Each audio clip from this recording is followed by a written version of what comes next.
It is game week, everybody. Welcome into Oklahoma at the voice of college football. This is Oklahoma Sooners Live. I'm your host, Josh Mahler. You can find me on X, formerly known as Twitter, at Real Josh Mahler to keep up with the show and so much more. Of course, follow Oklahoma VOCFB on Twitter, whatever, X, Instagram, all that fun stuff as well. We try to keep you up to date on everything on the show. Welcome in, everybody, and congratulations. We made it. We all made it to game week. It is week one game week, which man, it feels when you get to the point like time flew. But when you've been waiting the entire time, it feels like it just keeps on dragging on. It's such a weird thing, the way that diehard college football fans, we tune our calendars to the calendars of football or really any sports. I like all kinds of sports, but we definitely do that as a human race, as weird human beings that just get so caught up in something that can just make or break us. But you got to love it. Absolutely got to love it. And got to love the fact that we are finally to week one game week. We've got a lot to get to, and we are going to get to even more as the season keeps on going. And we're going to keep on bringing you guys great content here. If you're watching on X, jump over to the YouTube channel real quick. Just search for us on YouTube, Oklahoma VOCFB. If you just type that in, you should be able to find us. Otherwise, just type in Oklahoma at the voice of college football, and you should be able to find us over here on YouTube. Subscribe to the channel, and we're going to keep on pumping out some amazing football content, Oklahoma football content. We've got some things to get to. We've got Richardson committed to Oklahoma. We're going to get into game one preview. There's a whole bunch that we could get to tonight. I just don't think we're going to get to all of it. So for sure, going to be talking about week one. Team captains were announced. I'm going to talk about that. I've seen some mixed reviews on how people feel about the team captains. So I would love to hear from you guys about how you feel about season-long team captains. Put all of it in the live chat. Join in the live chat with us. I would love to jump over to the live chat as often as possible tonight. But first, I want to remind everybody to make sure to become a member today. Become a member of this channel. It's just as low as $2.99 a month to join the Sooner Nation membership tier. Step it up to the Boomer Legends Club at $4.99, and you'll get even more as a great supporter. And then if you really want to go all in, the Red River Royalty is at $9.99. Gets you all the perks while showing off that you are a diehard fan of the show. Click the link down below in the description and become a part of the family today. There's more that we're going to offer as well. So as we are getting into football season, we are week one this week, this Saturday. See, it's Tuesday, so we've got Wednesday, Thursday, Friday, 4 days away. 4 days away. That's amazing. I had to count it out because it has been a long day and a long week. It's only Tuesday.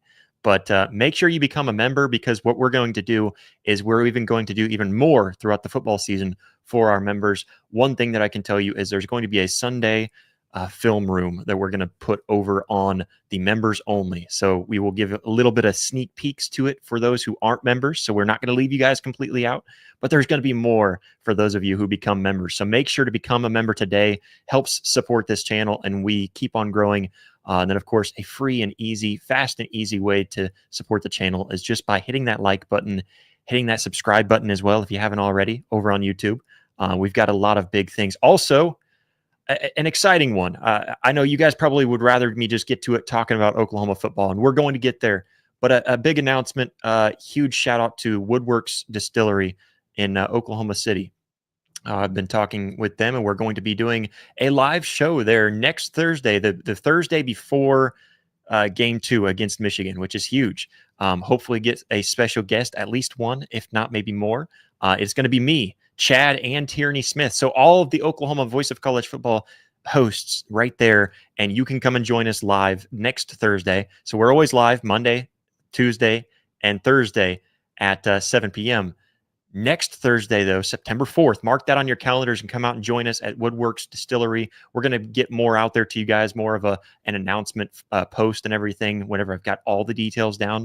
But we're going to try to go live and make it to where you guys can hear us there, hopefully, and go live from the Woodworks Distillery there in Oklahoma City. So very excited about a little partnership with them and possibly doing even more there in the future. Again, not all of the details are completely wrinkled out. So as of right now, just mark it on your calendars. September 4th, the Thursday before the Michigan game, is going to be our first live event where you guys can come out and join all three of us. It'll be me, Chad, and Tierney. So you'll get the whole gang here at Oklahoma at the Voice of College Football. So very excited about that, to be able to announce that. Hopefully we see you guys there in person, and maybe we'll make some fun stuff for you guys as well. Allow you guys to step up to the mic if you so choose to do so. If you are brave enough to step up to the mic and join us on camera, all kinds of fun stuff coming in the future. And all of that comes from your guys' support. So just hitting that like button, hitting that subscribe button, of course, becoming a member, super chats,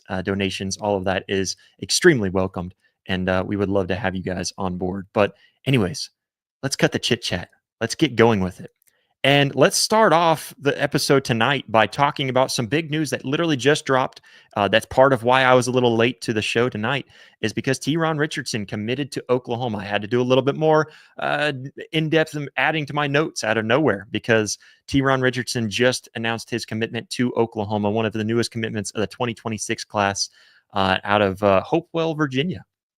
So, let's start off with measurables with Richardson. I know with defensive guys, especially on the trenches, you want to see what their measurables are. Of course, he's the 3-star defensive lineman. I know that's going to be the first and only thing that some of you hear, and you say 3-star. We're going on, and I'm tired of it. You can miss me with that. Don't always judge 3 stars just based on being 3 stars. You always want the 4 stars, 5 stars. I'm not ever going to talk that down. I want 4 stars and 5 stars because there's a reason why they were marked as a 4-star, 5-star. But you can't give 4 stars, 5 stars to everybody. And if you go back and look at some of the film, I was looking into him. I was actually talking about Teron Richardson on a different show, looking into some film and diving into him and seeing some of his film. From high school, he's got very impressive stats, but he's 6'3", 300 pounds. He's got massive hands, a wingspan that's pushing like 6'11" is what I saw, which is crazy. So that combination with the size, length, agility, you look at it. I mean, he's got speed. He's able to really, and I was even seeing some scouting reports too, kind of talking about how well he's able to move and redirect himself in small space, even. And then even just kind of creating all kinds of problems there in that defensive line position. So adding to it, it's going to be very great. And at the high school level, he's a true two-way player. He lines up at left tackle on offense, and then on defense, he is a defensive end, which is just outstanding. So he's blocking his own position on offense and then doing very well on defense. And of course, that's what he's classifying as coming into college as well. So, long term, he's going to be playing more inside is what I kind of see, kind of more that nose tackle, kind of playing that defensive tackle. So I don't think he's going to come to be an edge rusher at Oklahoma, although with that versatility, you like to see that. So he's young for his class, which is another reason why he's marked as a 3-star. But that's what makes him so intriguing. Production-wise, let's get into some of his numbers. As a junior in 2024, I think I'm getting that right. He might have been a sophomore. I might have put junior. No, I think junior in 2024 because he's going into his senior season. I think I've got that right. Apologize. Kind of made these notes real quick before hopping on too. And so anyways, in 2024, last season, he posted 52 tackles, 19 of them for a loss. He had a sack and 1 pass breakup. Good enough for second team all-region honors, which is huge. So really good stats there. Going back as a sophomore, so it would have been 2023, he had 24 tackles, 2 sacks. And then he is also a track and field standout. He owns his school record in the shot put at 52 feet, 7 inches. So he's a tough dude, strong dude, multi-sport athlete, which is always a good thing to add to the resume. Not necessarily relevant to football, but fun stats to throw in there. And then so he also placed 3rd at the Virginia 3A state meet, and even ran the 110 hurdles in a time just over 24 seconds. So he's a fast dude.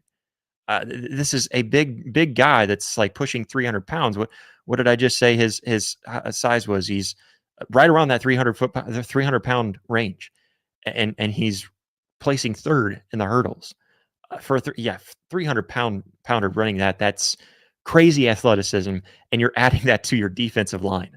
Just put that into perspective. Also, put into perspective who he took official visits to and who he ended up being outbid by. Oklahoma, Oklahoma had to outbid to get Teron Richardson, because he went to Syracuse, which, make no mistake, I know Syracuse is not a football school.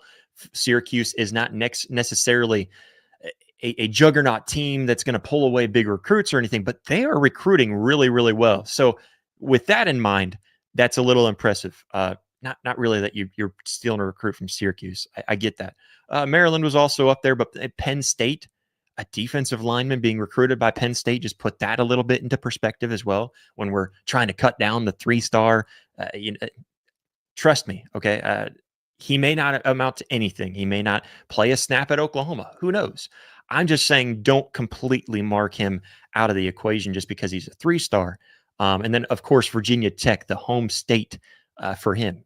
Oklahoma being able to steal him away from Virginia Tech, huge. So he ultimately came down to the Hokies and Oklahoma. That was really his two that he was going between. And of course, choosing to go to Oklahoma away from home as a young guy, I mean, that's huge news. That's good. So Oklahoma ends up pulling him in. They had been on him really hard since the spring of 2025, and the persistence ended up paying off for them.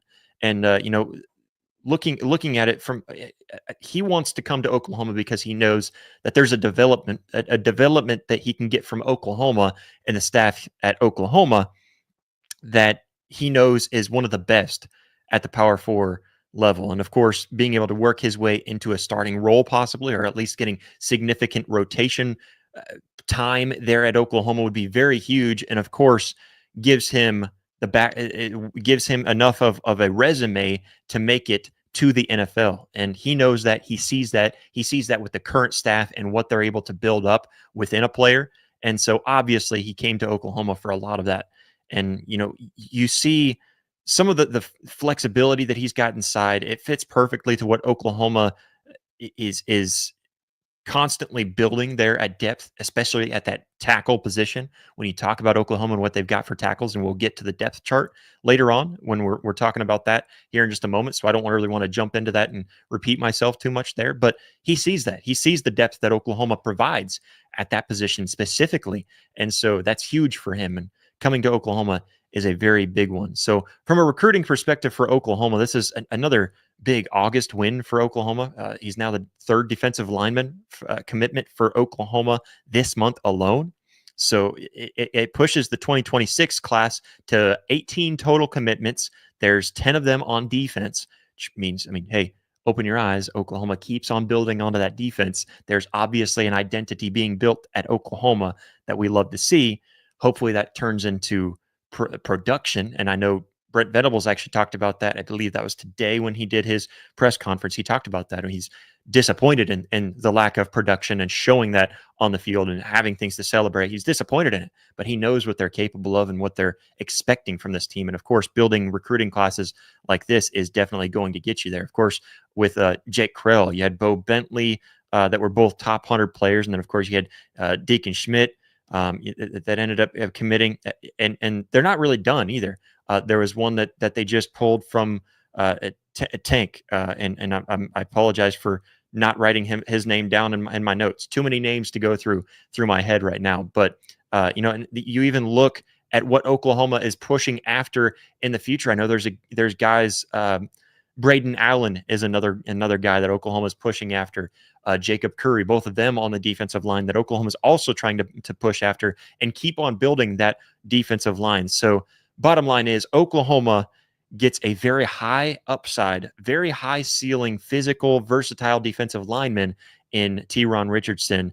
And this commitment keeps on pushing that momentum and building and kind of keep on rolling for the Sooners in that 2026 class. And of course, some big recruits, even in the 2027 class that they're going after as well. So there's stacking up there specifically in the trenches, what Oklahoma has been focusing the most on. So anyone that wants to say Oklahoma doesn't focus on the trenches enough, again, you can miss me with that, because that is just simply not the case. But great things there, great things from what we're seeing from Oklahoma and building on that 2026 class. And of course, getting another one in the defensive line.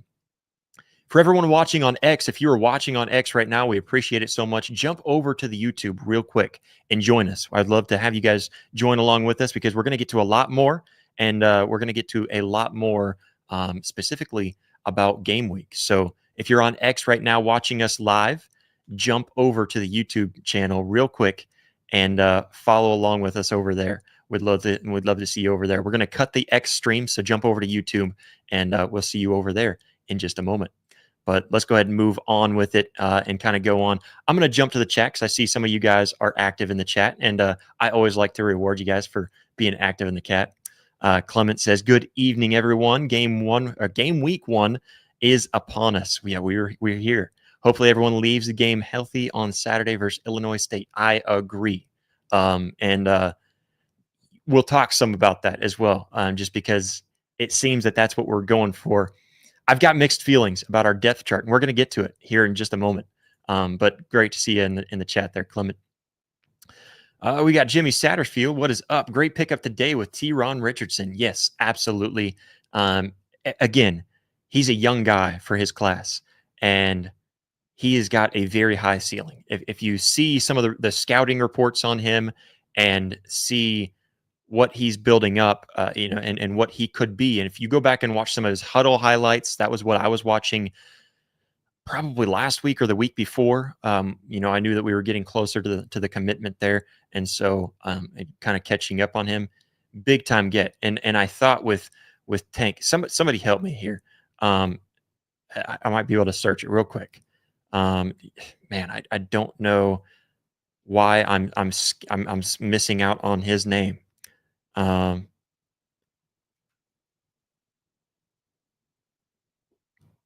Tank Carrington, James Tank Carrington. That's who I was thinking of. That is who I was thinking of. So James Carrington.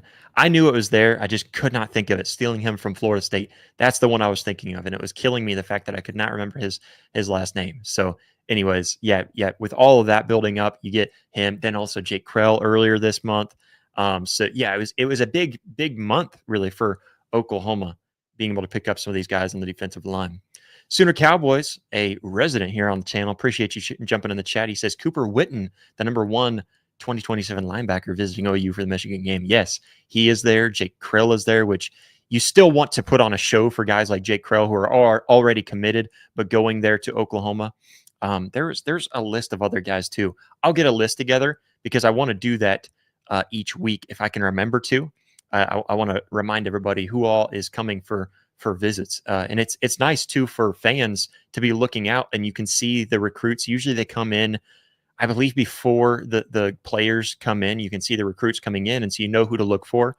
But yeah, there's a lot of big names for recruits that guys are coming to the Michigan game. Big game, big environment, and of course Oklahoma wants to seal the deal there. Let's move on. Oklahoma mentioned team captains for the season. That's right. Not some sort of we're gonna throw in some team captains for week one. They threw in team captains for the season. This is really cool. I'm gonna pull this up just because that way you guys can see it with me. See if I can get this right. Yeah, I'm not seeing the proper one here, but we're just going to leave it here so you guys can see it. We got team captains here, and this is not what I'm looking for here. We'll just stick to this mode here. All right, so team captains for Team 131. Oklahoma announced that they've got a season team captains rather than weekly team captains. You can see them all listed here. You've got Troy Everett, Grayson Halton, Kip Lewis, John Mateer, Robert Spears Jennings, R. Mason Thomas, and Dominic Williams.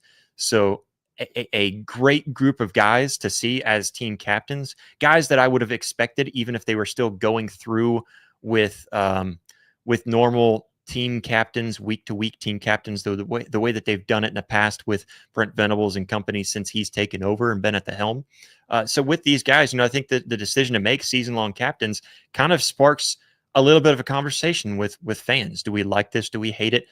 I would love to hear your guys' comments and your guys' opinions on season-long captains, because instead of week-to-week captains, I think picking season-long captains, it really kind of symbolizes and kind of signals towards a big maybe philosophy switch, philosophy shift, maybe a what's the word I'm really looking for here? Kind of a team identity shift, maybe that's what I'm aiming for a little bit more. It kind of carries more weight with having a season long captain. You are expected to carry along the team and have that C on your chest, whether they actually put it on the jerseys or not, to have that on your chest week in and week out and leading by an example on and off the field. All these guys do a very good job of it, and that's why they were selected and elected to be team captains. So it's a good thing to see these guys there, and it does. I think it shows a lot more, both inside the locker room and in public about these guys and how they're viewed by their team and by the staff around them too. So that's really big to see. So for the team captains, one thing that I see is leadership stability. Rather than having guys shift in and out each week, I think that's big. And I do want to kind of talk about that a little bit more with having the stability of leadership, that you are selected not just for 1 week as the team captain. And I know that you still have your guys that are true leaders. Last year, it was always Danny Stutzman. He was your main leader. And then, you've got other guys that stepped up and did their roles as well that were pretty consistent. I think Billy was another guy that was a pretty vocal leader constantly. But you have the week by week leaders that take that role upon themselves for a week. It's really, this is showing that the captains mean more than just assigning you a title for the week. It shows that we are assigning you to a specific duty. We're assigning you to do something special for this team, and it means so much more than just being a weekly captain. And so it's consistent voices week after week, which is really big. And then another thing too is I think it kind of shows a little bit of accountability, a little bit of ownership with the captains specifically. That they're being named for the entire year, being held at a higher standard in many ways, and that's exactly what they sign up for when they accept these roles as captains. So that's another thing to kind of add to it. And it also encourages these guys stepping up into that role to really set the tone in the locker room, set the tone on the practice field, set the tone in the classroom, set the tone out on the street when they're walking past people on the street, everywhere in life. It creates more of a tone setting, constant tone setting ability. I guess the expectation is upon them now. There's a lot to it. I personally like that aspect of the season long captains. And then, of course, with other players who are supposed to follow, these captains are kind of empowered as well throughout the season that, hey, we're giving you this title because you're going to be playing this role. Therefore, I need you to be vocal and hold your teammates accountable. And Brent Venables has talked about this team. Everyone is really good about doing that. It's been a team effort to be that way. And I'm going to take these off. I know I don't really need to be holding on to them, having them on my head and making my head hotter than it is, because I'm not listening to anybody else talking except myself. But anyways, I think this team captains for the entire season is really big. And another reason for that is just kind of showing that program identity through and culture through those specific players. I think that's a big thing.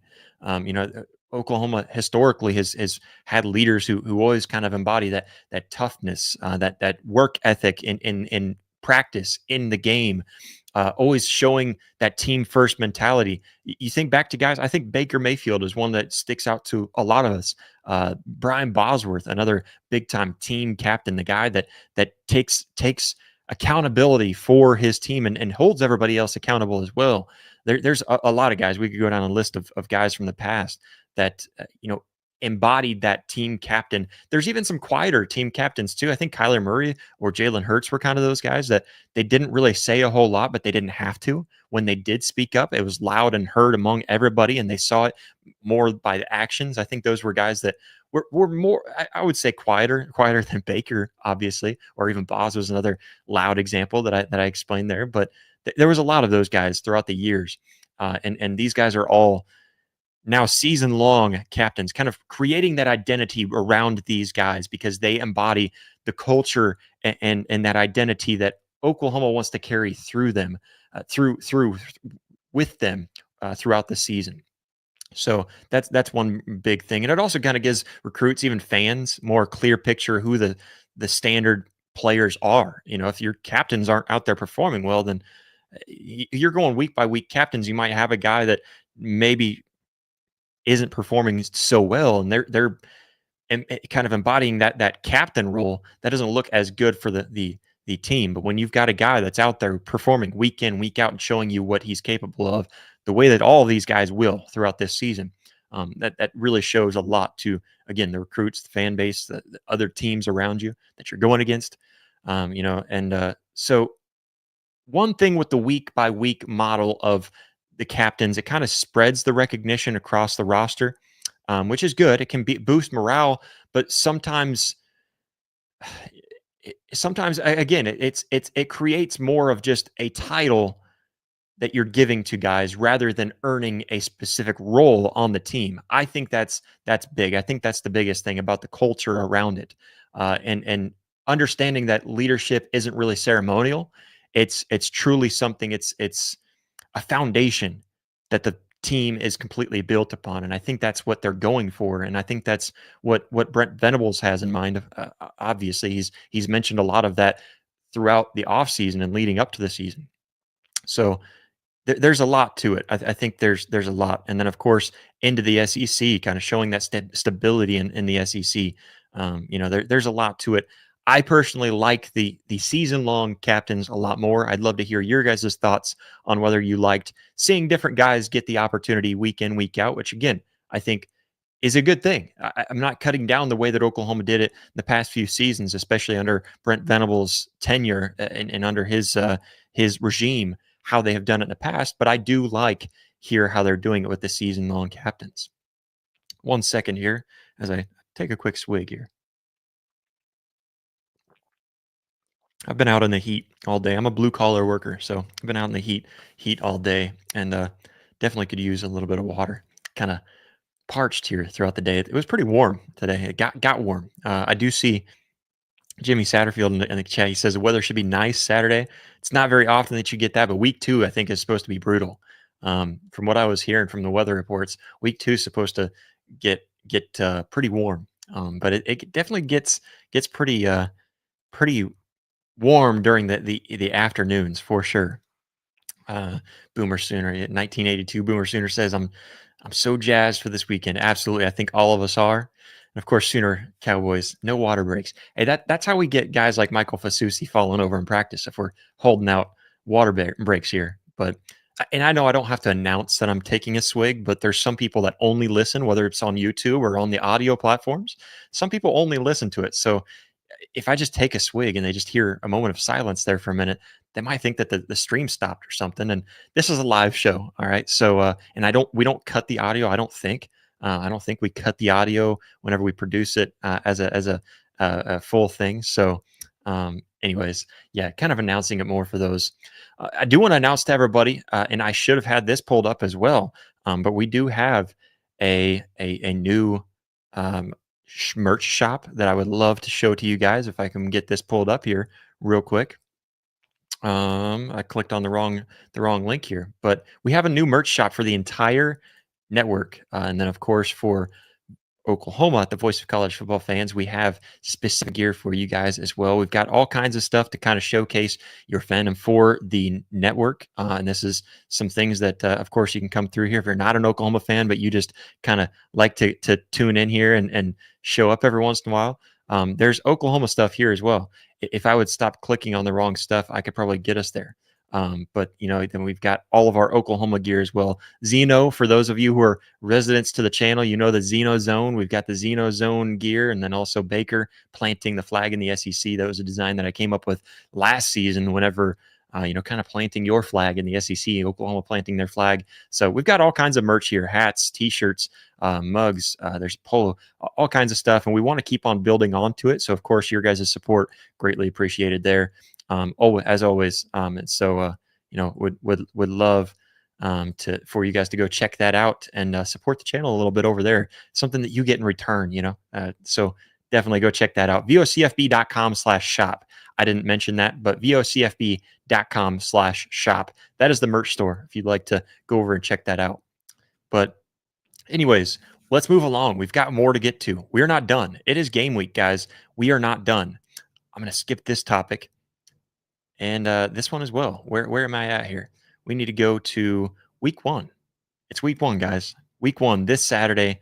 It's gonna be big. It's gonna be great. It's against Illinois State, okay? And none of us are gonna sit here and act surprised. So whenever I looked at it, the Vegas odds had Oklahoma. It would have been roughly around 46-12 is what they're predicting Oklahoma to the score to be. That's Vegas's odds of what they're projecting, because they're projecting a 35.5 point spread, I believe is what I saw last. And then they're projecting the over under at 50 and 60.5, I believe it is. Let me pull it up just so I can verify real quick with you. Yeah, because I was looking at this. So about 46-12 is what they're projecting. 60.5 for the over under, 35.5 point spread. So that puts you 40. Did I say 46? 48-12. Sorry, right around that range is what you're looking at there. So 48, 46-12, something like that. And so it's interesting when you look at it and seeing that 48-12.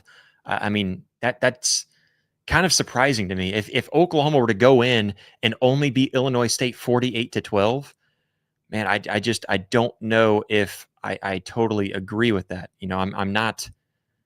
I would be very disappointed if Oklahoma only won 48-12. That's kind of what I'm getting at. And we can pull up the depth chart real quick too. Let's pull this up and take a look, because if you guys haven't had a chance to go look at the depth chart, we've got it here. And I could share that on the screen as well. We're sharing all kinds of stuff on the screen today, so why not? We got the one depth chart released this week, and it's pretty interesting. Maybe I'll try to blow it up here, see if that helps at all. Maybe not, because it might get cut off by some of this. But anyways, here on the depth chart, obviously you've got John Mateer there at your starting quarterback. No surprises there, and then Michael Hawkins behind him, Whit Neubauer. At the running back position, this is one where Oklahoma fans are kind of torn. They're not really sure what to go with here. They're looking at it and saying, why is Jaden Ott sitting there at 3rd or 4th with Xavier Robinson? So 3rd/4th, you're basically putting both of them at the running back 3 slot. And again, this is game 1, and I'll get to my thoughts on all of this. This is game 1. They're trying to keep some of their guys healthy. They're trying to keep some of their guys to where they don't need to showcase Jaden Ott. They don't need to showcase any of their major guys. John Mateer probably won't play very long. Hopefully by halfway through the second quarter, he can come off and let Michael Hawkins Jr. take over. But anyways, moving down, you got Keontae Lewis there at the X. I like to see that. Ivan Carrion also listed there. Elijah Thomas, 3rd on that list. I'm kind of wondering, again, if this might be a little bit of, we're not showcasing all of our talent. Again, I don't totally agree with it. I'm going to get to that point. Here's a big surprise that kind of caught everybody off guard, and I've heard many people say this. I've heard/seen a lot, it's Jaron Kanak lining up there at the first. It's not Jaron Kanak or Will Huggins or Carson Kent. It's Jaron Kanak is your 1, and then you've got Will Huggins there at your 2, and Carson Kent at your 3. Of course, I believe that Caden Helms is not on this list mainly because of that hand fracture. Not that it's really going to restrict him from being able to play. It's just, why play him against Illinois State? Why even put him on the depth chart against Illinois State rather than just give him a day of rest? Why potentially hurt that even any worse? I believe that he'll heal. If he heals up, that he'll be on this depth chart at tight end. I would imagine. But I am interested to see what happens with Jaron Kanak. Does he go out there and play, and he's on the depth chart, and then all of a sudden he works his way into an actual starting role into week 2? against Michigan. And if that's the case, you might see more of him if he performs well again there. But the main thing that we're hearing out of fall camp is more that Jaron Kanak is looking way better than expected at that role. It's just there's certain things that you can tell he's not really ready. Maybe not ready. Ready's not the right word. He's not. He's pretty new to this position. I should say it that way. It's obvious that he's new to the position, but he has shown improvement, is what we're hearing out of fall camp. We'll see that whenever it comes to fruition. I guess we don't know uh, how much he's improved and all that. But anyways, Jaron Kanak at tight end, I'm excited for that because you got to think with his athleticism, he's not your typical tight end. So lining him up at tight end where you've got some beefy linebacker covering him, that could cause some issues. And so I'm very interested to see how they utilize him there at tight end. Obviously, I don't think he's going to be your big tight end that you put in your blocking scenarios unless he has totally improved on his blocking, because I know that was the big concern out of fall camp with him. Anyways, going on to the offensive line, you've got Michael Fasusi or Jacob Sexton or Luke Baklenko. So you've got like total, we don't know who's going to be starting there at left tackle. I'm assuming this is a lot of playing a game with putting guys on your offensive line, but I will say this. For the offensive line, I don't like to see all these ors. There was 19 ors, which is just basically saying we can swap any of them up for number one or drop another for number two, but for whatever role they're going into. So there were 19 on this list, if I remember correctly, if I counted that correctly in the past. So that's a lot. That is a lot. I was thinking, man, like 12 is a lot. And I think I've seen that in the past, like last year. This is a lot, and specifically on the offensive line. So at left tackle, Michael Fasusi, Jacob Sexton, Luke Baklenko, you don't know who's starting. You just don't know. And I want to believe that that's playing a game, but I don't know that it is. I don't know who's going to be starting there.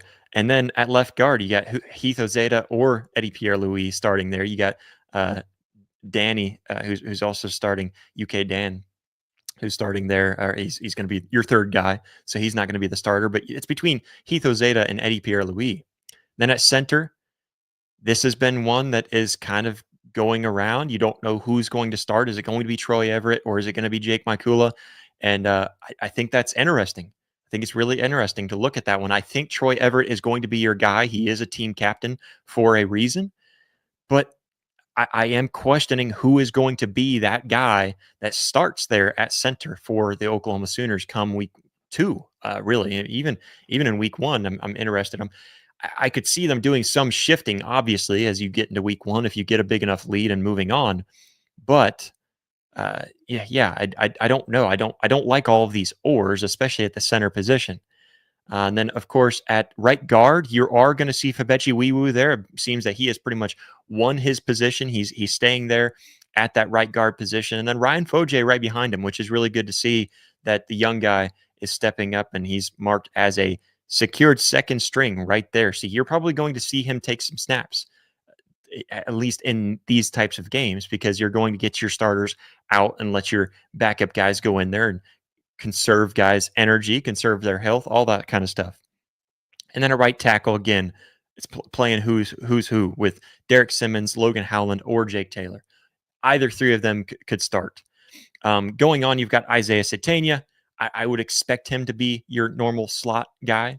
And then you've got Deion Burks at the Z position as well, with Jermichael Carter, who will probably get some significant snaps this Saturday as well, which is really fun to see. And then, of course, Zion Kearney probably getting his way in there a little bit, getting his feet wet again as well. So very interested to see how all of this shapes up. And then over on the defensive side, I didn't really see a whole lot that I was really questioning or didn't know how it was going to work out. But I do like to see Taylor Wine or Marvin Jones Jr. sitting there at the number 1 for that left defensive end.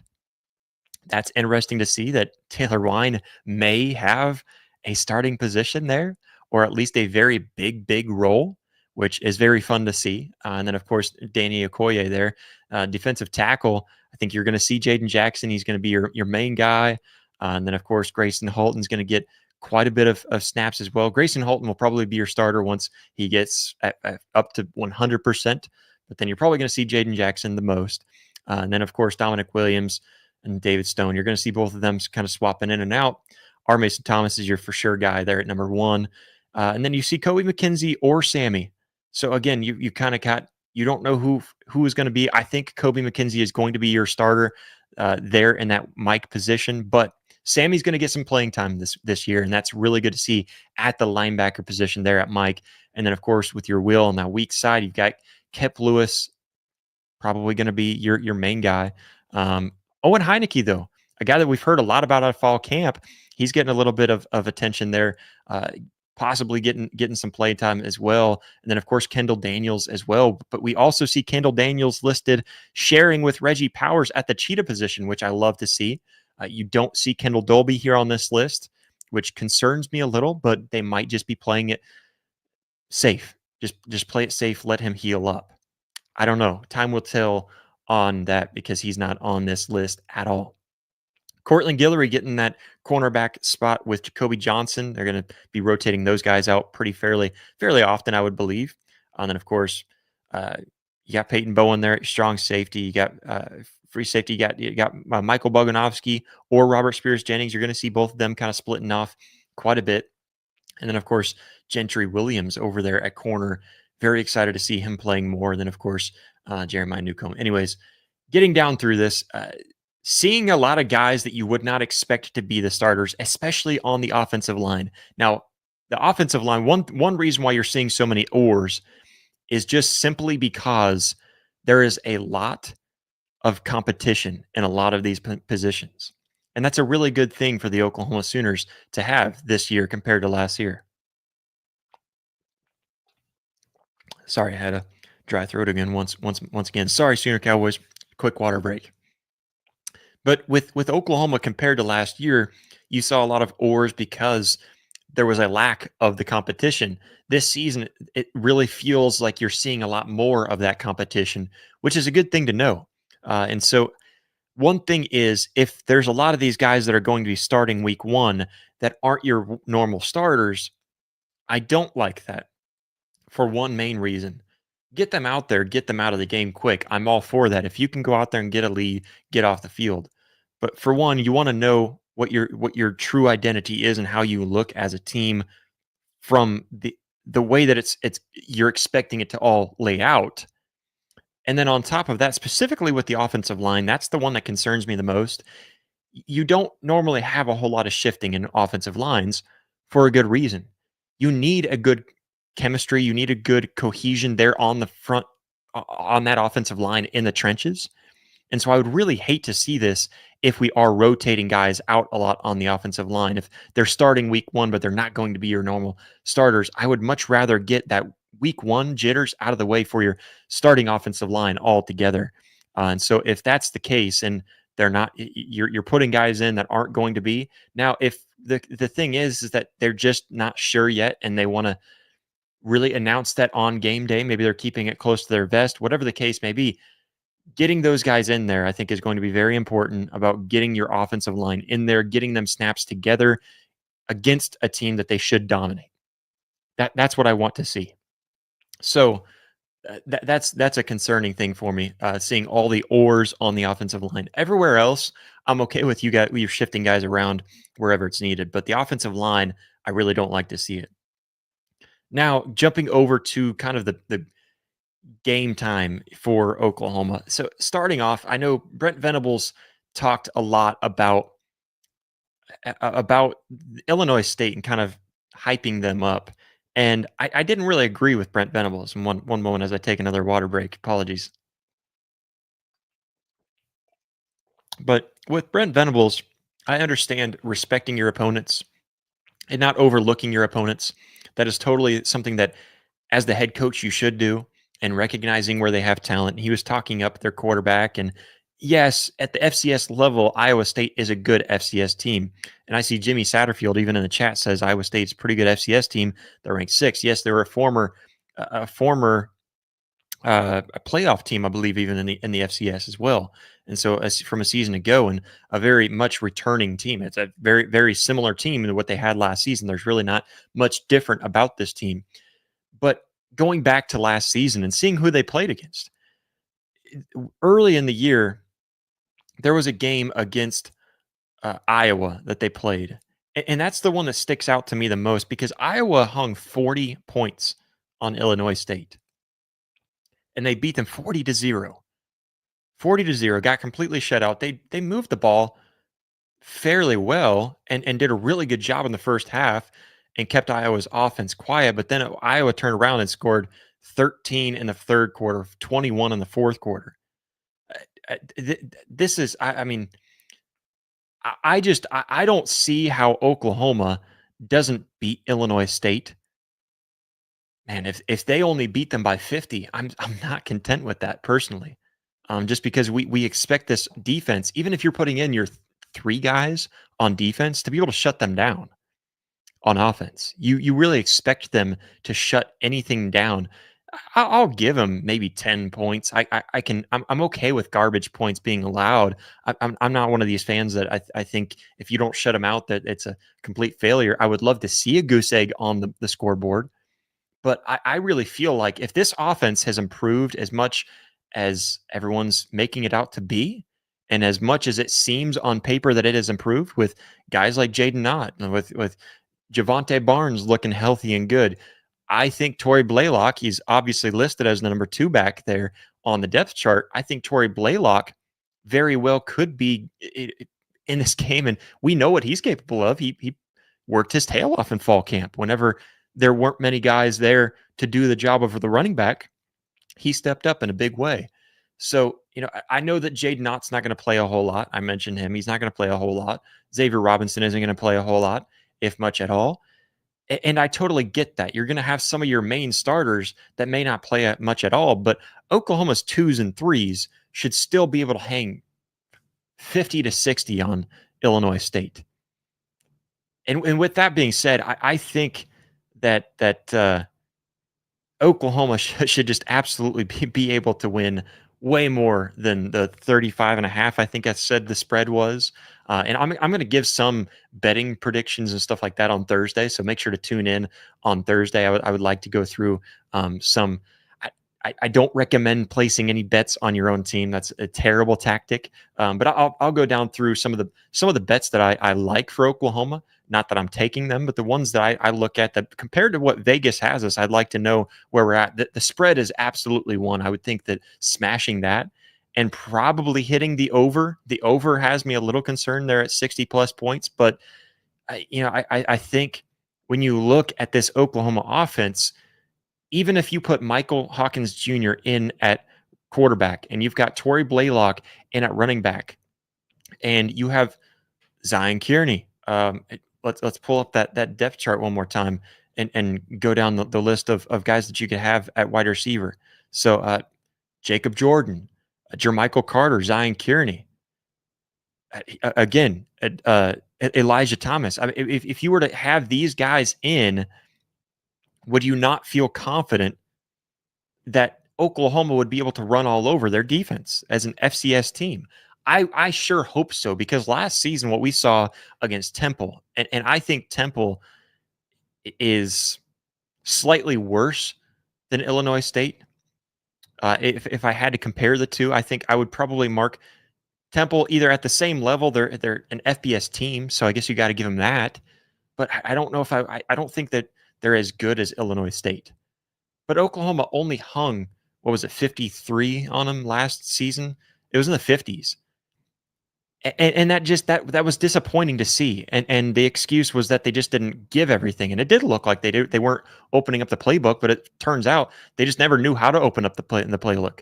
And so it's just I have to imagine that if Oklahoma doesn't put 60 points for themselves up on the board on offense, this feels like a little bit of a disappointment after understanding what this offense, and I'm not talking about just the players, because I know that you're only going to have probably your 2s and 3s playing most of the game, but the offense itself with Ben Arbuckle and the offense that he's instilled with the play calling and everything built around it, that you wouldn't have more of an explosive offense and be able to hang 60 points on him. Again, I'll give 10 to 13 points. If you can hang 60 points, I'm okay with offering up 10 to 13 points, because that means that you're moving on offense. I would like to see it more methodical. Get down there. You can move it down there quick, but take quite a few plays doing it. Get chunk plays here and there and wear them down.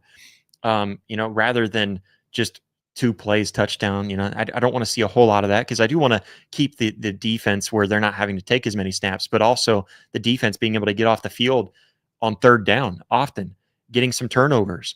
I want to see a lot of that, especially against an FCS opponent. So for Vegas to be predicting about 48-12 to be the score, I would be pretty upset to see only 48-12.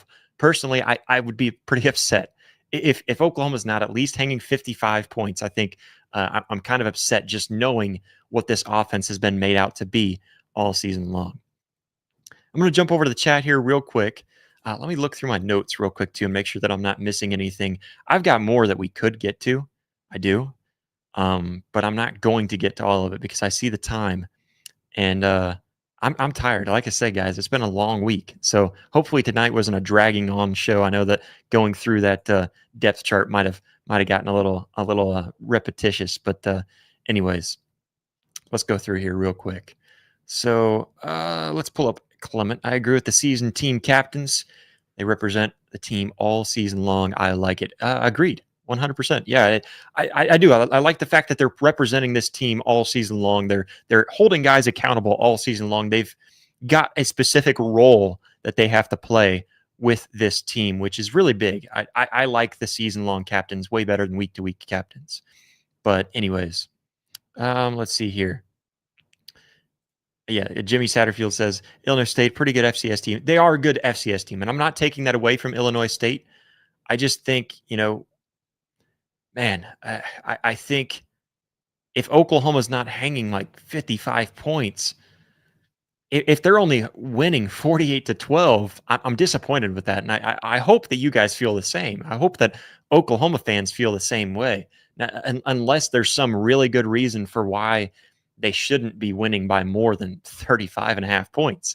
I think that it's got to be much, much bigger than that. So tune in. Like I said, I tune in on Thursday, and I want to give more of a breakdown specifically on the game, more expectations on the game, and Chad and or Tierney, probably Chad Smith and possibly Tierney as well will join me as well as we preview the game more in depth and kind of get down to it. But yeah, I think, and I want to bring more out for Illinois State. So Clement, hang around, watch on Thursday, tune in on Thursday, and maybe we'll pull up some stuff from Illinois State to show along with it as well. Let's see here real quick. We've got Clement. He says, I might have to watch yet. So this was the one I was responding to. I just didn't click on it yet. But yeah, tune in on Thursday because we're going to do more of a deep dive on Illinois State. And then Mike jumps in, obviously an Oklahoma fan with that profile picture, but he says 9-3. And I think Oklahoma fans can be content, maybe not necessarily happy. I think you can be content with 9-3, right? 9-3 make the playoffs. If that was the scenario, you feel pretty good about that, about at least the future of where you're going. Again, content, hopeful for more, hopeful to be able to build upon that. But I think you should be able to feel pretty confident if you're there, moving forward from there. Clem Curry says, "Let's get it, Boomer Sooner." Yeah, Boomer Sooner, right back at you, man. Love to see you guys in the chat. Appreciate it. Right back to Clement one more time. I know you're commenting all the time here in the chat tonight, and I appreciate it. So giving us some chats to take a look at. But he says, I expect us to dominate this game. I'm looking at 55-10. And again, that would cover the spread more than cover the spread of be the spread plus 10. And so I'm not totally upset with that. I think 55-10, and it looks like we slowed everything down and tried to keep the game where we're just moving along and the game's over within 3 hours. And if we can end this game in like 2.5 hours, sure, I'm content with that. But I just, with knowing how good this offense is, I want to see 60 plus points on the board. I just there's not a good way to gauge how you feel about this team in week one. But then again, I also don't want to see the guys go out there and try so hard that we have bad things happen. So, maybe I should be careful about what I wish for. I do have specific expectations that I'll release on the Thursday shows as we preview the game a little bit closer. So make sure to tune in on Thursdays as well. Of course, for everybody watching, appreciate everybody watching. Hit that like button, hit that subscribe button. And then, of course, again, you can become a member of the show by clicking the link down in the description below. Become a member and support the channel a little bit more. As low as $2.99 a month. It steps up to $4.99, $9.99 if you want to support a little bit more. But some things that we're going to do for just the members only. After each game day on Sundays, we're going to do a Sunday game film. So make sure to check that out. And again, become a member today if you would like to support the show just a little bit further. So absolutely looking forward to it. We're going to do stuff like that. And then real quick, I'm going to take a quick pause as we get a quick message from the owner of Voice of College Football, one of the main hosts at the Voice of College Football, at the National Voice of College Football show here, Mark Rogers. Quick word from him. College football is even more exciting when you've got some action on the line, and the games are even better when you're cashing in. And the Voice of College Football is the place to be to get the greatest value. Start with my picks. 75% against the money line, 58% against the spread, and I've got a 40-plus year track record. 11-0 in the college football playoff for me last year against the money line, 8-3 against the spread. And I'm just the warm-up act. Steve Merrill of Wager Talk is our ace in the hole, show stopper. 7 years with the Voice of College Football, over 30 years in the industry. Steve gives us analysis on all the big games, but you can't miss Steve's weekly under-the-radar pick. 28-12 against the spread the last 3 years. You also get picks from some of our top analysts here at the Voice of College Football, including Corey Bratta, Matt Zemek, and Steve Dace. Check out those numbers. Become a YouTube or Patreon member for just $99 per month. Go to the main channel on YouTube, click join, and then select the betting tier. Do the same thing on Patreon. Make 2025 a winner now. All right. And again, once again, just want to remind everybody, memberships. So we're going to be doing a film room study on Sundays for our members only. So make sure to click that link down in the description below. We're going to keep on hounding that because we want you guys to be able to see that. What we're going to do is take some of the big plays. We'll even take some of the mistakes that we saw with Oklahoma. That's the ones I really want to try to find and nitpick, is the mistakes that Oklahoma did. And we'll sit there and break it down and have an actual game film review a little bit with the Oklahoma Sooners, with going through, breaking down big plays, seeing what they did well. I want to showcase that, obviously, but then also breaking down some of what they did. Of course, on Thursday shows, we're going to be doing a lot of pre-game, pre-game previews, I guess game previews of the game coming up for the week. And then, of course, what we're going to try to do as often as we can, for sure on September 4th, mark that on your calendars, September 4th, we're going to be live at the Woodworks Distillery. I think I've got that right. The Woodworks Distillery in Oklahoma City. We're going to have more of an announcement on that for you guys, especially once I work out all the details. But we want to have you guys join us there at 7 p.m. Central Standard Time there in Oklahoma City at the Woodworks Distillery.